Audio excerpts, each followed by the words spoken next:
அன்பான உறவுகளுக்கு வணக்கங்க. இங்கே ரோகிணி முட்டி மோதி பார்க்குறாங்க, ஒன்றும் பண்ண முடியல. ஆனால் மீனாவோட பயங்கர மிரட்டல்ல சிந்தாமணி வாபஸ் வாங்கிடுறாங்க. விடுதலையாகி மனோஜ் வந்துடுறாரு. வீட்டுக்கு வந்துட்டு அம்மானு கட்டி பிடிச்சி அழுகுறாங்க. எல்லாம் அவளால் தான் அப்படின்ட்டு இங்கே முத்துவை மீனாவையும் திட்டுறாங்க, ரோகிணியும் திட்டுறாங்க. விஜயா, நீ அடங்கவே மாட்டியா? என்னென்ன பண்ணாலும் மறுபடியும் துளுத்துக்கிட்டே வந்துக்கிட்டு இருப்பியா நீ அப்படின்னு சொல்லிட்டு அண்ணாமலை திட்டுறாரு விஜயாவை.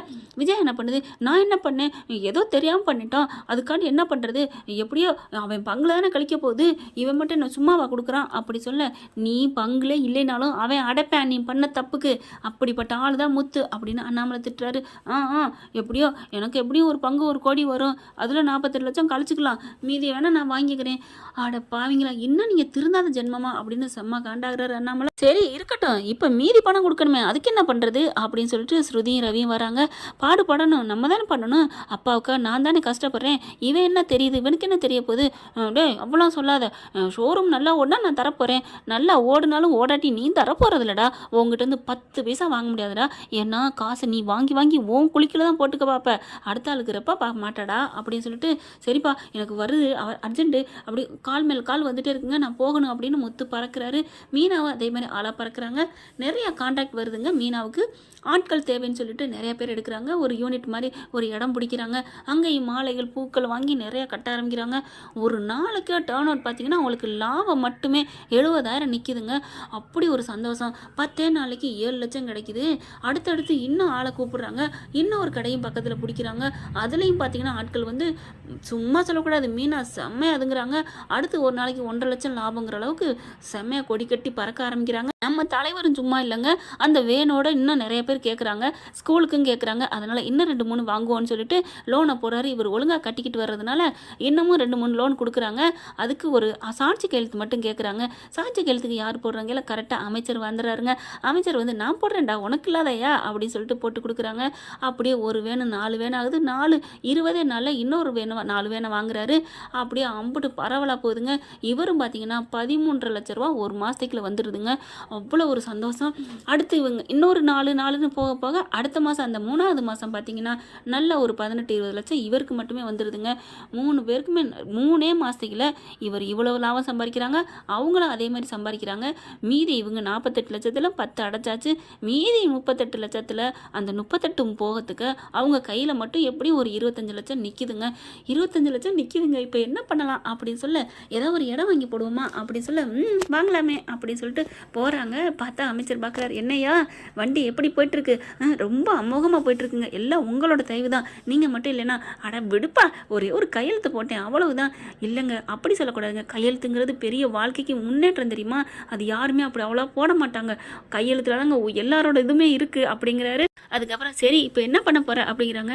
இல்லை 25 லட்சம் இருக்குது, ஒரு ஏதாவது இடம் வாங்கி போடலான்னு பார்க்குறேன். இடமா, ஏன் இடங்கிற, இங்கே பார் இந்த நிற்கிது இந்த வீடு பார்த்தியா எப்படி இருக்குது, வா சூப்பராக இருக்குங்க, நல்லா இருக்குது அப்படிங்கிறாங்க.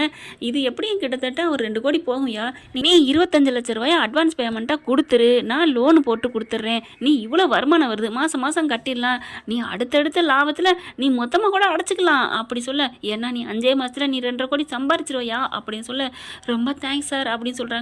வா கூட்டிகிட்டு போகிறேன் அப்படின்னு சொல்லி கூட்டி போகிறாரு. அதே மாதிரி காசையும் கொடுத்துட்றாங்க. அப்பாவுக்கு கால் பண்ணுறாரு, அப்பா இந்த மாதிரி வந்திருக்குப்பா, நீனும் வாப்பா காசு கொடுப்போம், பிடிச்சிருக்காப்பா இந்த வீடு நல்லா இருக்காப்பா பாருப்பா அப்படின்னு வீடியோ காலில் பண்ணுறாங்க. நல்லா இருக்குடா, சூப்பராக இருக்குமா, நீங்கள் ரொம்ப 2 பேரும் நல்லா வருவீங்க, நான் என்ன வந்துக்கிட்டு, நீங்கள் பேசி முடிச்சுட்டு வாங்க, அதுக்கப்புறம் பால் காய்ச்சல் அன்னைக்கு போய் பார்த்துக்கலாம் அப்படிங்கிறாங்க. அப்பா இல்லைப்பா நீ வாப்பா நான் இங்கே இருக்கிறேன்ப்பா, ஏன்னா அமைச்சர் ஊருக்கு போகிறாராம், அதனால இன்றைக்கே முடிச்சிடலான்னு சொல்கிறாருப்பா. அட ஏன்ப்பா நான் வரல, அட வரியா என்னப்பா அப்படின்னு சொல்ல ரவிக்கும் ஸ்ருதிக்கும் கால் பண்ணி சொல்கிறாங்க. அதுக்கப்புறம் அண்ணாமலையும் விஜயம் கூட்டிகிட்டு வராங்க. போய் பார்க்குறாங்க. பார்த்தா வீடு செம்மையாக இருக்குது.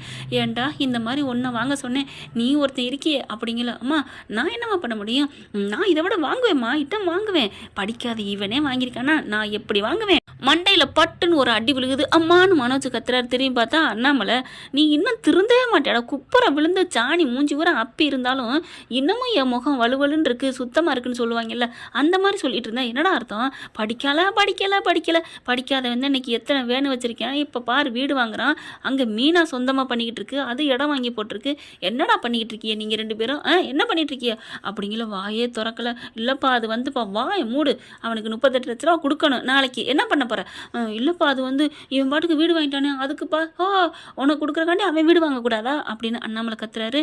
அவெல்லாம் சொன்ன மாதிரி இருப்பான், அதெல்லாம் கரெக்டாக தான் இருக்குது, இங்கே பார் அப்படின்னு சொல்லிட்டு கையில் காமிக்கிறாங்க. 38 லட்சம் இருக்குது. அப்படியே மனோஜுக்கு தாங்கலை, இதை கொண்டே அவன்கிட்ட கொடுக்குறது, இதை எப்படியாவது நம்ம ஆட்டையை போட்டுடலாமா அப்படின்னு நினைக்கிறான். முடியாதுலாமா அவனே முடியாது அப்படின்னு முத்து பார்க்குறாங்க.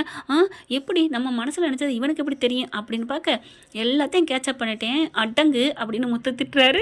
அதுக்கப்புறம் வீட்டையும் பார்த்து பேசி முடிச்சிடுறாங்க. இங்கே வீட்டுக்கு வராங்க. வீட்டுக்கு அதோட நேரம் எல்லாரும் ஃபைனான்ஸ் செட்டை போயிட்டு இந்தா உன் காசு என்னோட பத்திரத்தை கொடு அப்படிங்கிறாங்க.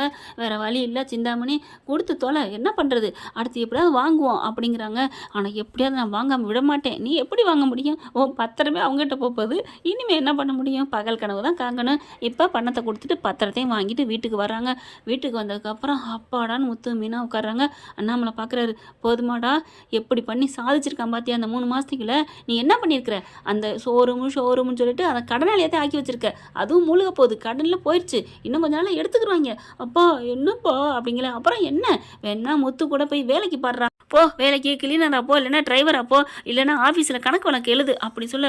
ஏங்க என் புள்ள நிறையா படிச்சிருக்கான், ஏண்டி இதை நீ விடவே மாட்டியா, ஒரு படத்தில் ஆடி போய் ஆவணி வந்தா அப்படின்னு சொல்லுவாங்கல்ல, அந்த மாதிரி என் புள்ள நிறையா படிச்சிருக்காங்கிறத நீ இந்த நாடகம் ஆரம்பித்ததுலேருந்து கடைசி வரைக்கும் சொல்லிக்கிட்டேவா இருப்ப. ஆமாம் நான் சொல்லிக்கிட்டே இருப்பேன், இந்த 2000 4000 அப்படி சொல்லுவாங்கல்ல ஆரம்பத்துலேருந்து, அதே மாதிரி தான் விஜயாவும் என் புள்ள நிறையா படிச்சிருக்கான், நீ இதே சொல்லிக்கிட்டு இங்கன்னு போக வேண்டியதான். ஆனால் முத்து மீனா இப்போ வீடு மேலே வீடு கோட்டை மேலே கோட்டை கட்டி அப்படி ஜாலியாக ஜெகஜோதியாக வாழ்ந்துட்டு இருக்காங்க. படிப்பு இல்லை, இது பெருசு இல்லைங்க, மனசில் தன்னம்பிக்கை தைரியம் நேர்மை இது இருக்கணுங்க, உழைப்பு இருக்கணும், கஷ்டப்பட்டு உழைக்கிறத விட இஷ்டப்பட்டு உழைக்கணுங்க, அவன் என்றைக்குமே முன்னுக்கு வர முடியுங்க. நான் கரெக்டாக இல்லையா நான் சொல்கிறதுங்கிறத கமெண்ட்ஸில் சொல்லுங்க ஃப்ரெண்ட். எல்லாரும் பார்த்தீங்கன்னா அதாவது படிப்பறிவே இல்லாமல் உழைச்சி முன்னுக்கு வந்திருக்க ஒரு சிறந்த தம்பதி அப்படின்னு சொல்லிட்டு பேட்டி எடுக்க வராங்க. எல்லாரும் வீடியோ ஃபோட்டோ அம்பிட்டு எடுக்கிறாங்க. அப்போ தான் அண்ணாமலை பார்க்குறாரு, ஏப்பா முத்து இதை 3 பங்காக பிரிச்சிடலாமா இந்த வீட்டை அப்படி சொல்ல, ஐயோ எனக்கு வேணாப்பா, நான் தான் வீடு வாங்கிட்டேன்ல, இது இருக்கட்டுப்பா, இது நமக்கு பூர்வீக வீடு, இது வந்து கோவில் மாதிரி அப்படின்னு சொல்ல, அப்படியே பார்க்குறாங்க நம்ம விஜயா, எவ்வளோ அழகாக சொல்கிறான் அப்படின்னு சொல்லிட்டு இருக்கீங்களே. இங்கே மனோஜ் என்ன பண்ணுது, அதெல்லாம் முடியாது, எனக்கு இதை விற்று எனக்கு ஷேர் வேணும், நான் இன்னும் முதலீடு பண்ணணும் அப்படின்னு சொல்ல சொப்புன்னு ஒரு அறை கொடுக்குதுங்க விஜயா மனோஜுக்கு. அம்மா என்னம்மா என்னை அறையிற, பின்ன என்னடா அவன் கோயில்னு சொல்கிறான், ஆனால் நீ வித்துருங்கிற, என்னடா நினச்சிட்டு இருக்க, இல்லைம்மா அவன் பங்கு எப்படி கேட்கத்தானே போகிறான் அப்படின்னு சொல்ல, டேய் ஓடுகாலி எனக்கு வேணாண்டா, நீயே வச்சுக்கடா, நான் அடைச்சது எல்லாம் இது பங்கு கிடைக்கும் அப்படின்னா இந்த 48 லட்சம் அடைச்சோம்னு நினைக்கிற, அட பாவி ஏன்டா நீ ஏதோ சும்மா சொல்கிறேன்னு நினச்சேன், எனக்கு நான் அதில் 5 பைசா கூட நான் எதிர்பார்க்கலடா, அப்பாவோட கௌரவத்துக்காகவும் அம்மா இது வரைக்கும் தான் வீடுன்னு கௌரவமாக இருந்தாங்கடா, அந்த ஒரு வார்த்தை சொல்லுவாங்க பாரு ஏன் வீடுன்னு, அதில் அம்மாவை தலை நிமிர்ந்து நிற்பாங்கடா, ஆனால் அந்த வீடு போச்சுன்னா அம்மா என்ன ஆகும், அப்படியே ஒடிஞ்சு போயிடுவாங்கடா, அம்மா ஒடிஞ்சு போனால் அப்பா ஒன்றும் இல்லாமல் போயிடுவார், அந்த 2க்காகத்தான் நான் இதை பாடுபட்டு அடைச்சேன், எனக்காக என் பொண்டாட்டி என் கூட துணனேண்டா, அதை விட்டுட்டு இன்னமும் இந்த வீட்டுக்காக நான் பண்ணேன்னு சொல்கிறியடா மனோஜ், உனக்கு வாய் கூசலை அப்படின்னு சொல்ல, இவங்க சொல்ல விஜயாவுக்கு அப்படியே சமான்னு கன்னத்தில் அரைஞ்சு அப்படி திரும்புவாங்கள்ல அந்த மாதிரி திரும்புகிறாங்க. முத்து உன்னை நான் எவ்வளோ தப்பாக நினச்சிட்டேன்டா அப்படின்னு சொல்லிட்டு படார்னு காலில் விழுகிறாங்க. அம்மா எந்திரிங்கம்மா, ஏம்மா 1000 இருந்தாலும் சரி, எனக்கு எத்தனை உறவு வந்தாலும் சரி, என்னை குடியிருந்து கோயில் நீங்கள் தானேம்மா, என்னை பெற்றது நீங்கள் தானே, அது இல்லைன்னு ஆயிருமா, அதனால் நான் எதையுமே பெருசாக நினச்சதில்லம்மா, என்னை உங்கள் வாயால் முத்துன்னு கூப்பிட்டீங்க பாருங்கள், அதில் எல்லாமே மறந்து போச்சுமா, பறந்துருச்சுமா என் கவலை அப்படின்னு சொல்லிட்டு அப்படியே முத்தும் உட்காந்துறாரு. கையை எடுங்கம்மா, என் காலை தொடக்கூடாதுமா, இந்த கையால் எனக்கு பால் ஊட்டி சோறு ஊட்டி தானம்மா வளர்த்தீங்க, அவன் பண்ண தப்புனால தானம்மா என்னை வெறுத்தீங்க அப்படின்னு சொல்கிறாங்க. அப்படியே கட்டிக்கிட்டு அழுகுறாங்க. மனோஜ் பார்க்குறான், ஐயோ ஒன்று கூட்டிட்டாங்களே அப்படிங்கிற மாதிரி. ஃப்ரெண்ட்ஸ் இப்படிலாம் போனால் நல்லா தானே இருக்கும், பார்க்கலாம் எப்படி நடக்க போகுதுன்னு. இந்த பதிவு உங்களுக்கு பிடிச்சிருந்துச்சுன்னா உங்கள் பொண்ணான கையில் ஒரு லைக்கை போட்டு ஹைக் பண்ணி சப்ஸ்கிரைப் பண்ணி ஆதரவு கொடுங்க அன்பு உறவுகளே. இந்த வீடியோ உங்களுக்கு பிடிச்சிருந்தா தயவு செய்து லைக் பண்ணுங்க. இன்னும் அப்டேட்ஸ்க்காக சேனலை சப்ஸ்கிரைப் பண்ண மறக்காதீங்க. நம்ம கிட்ட இருக்க எல்லா சேனல்ஸோட லேட்டஸ்ட் வீடியோ அப்டேட்ஸ்க்காக மேல ரைட் சைடுல காட்டுற லிங்கை கிளிக் பண்ணி வாட்ஸ்அப் குரூப்ல ஜாயின் பண்ணுங்க. உங்களிடம் விடைபெறுவது நான் உங்கள் மெஹர்.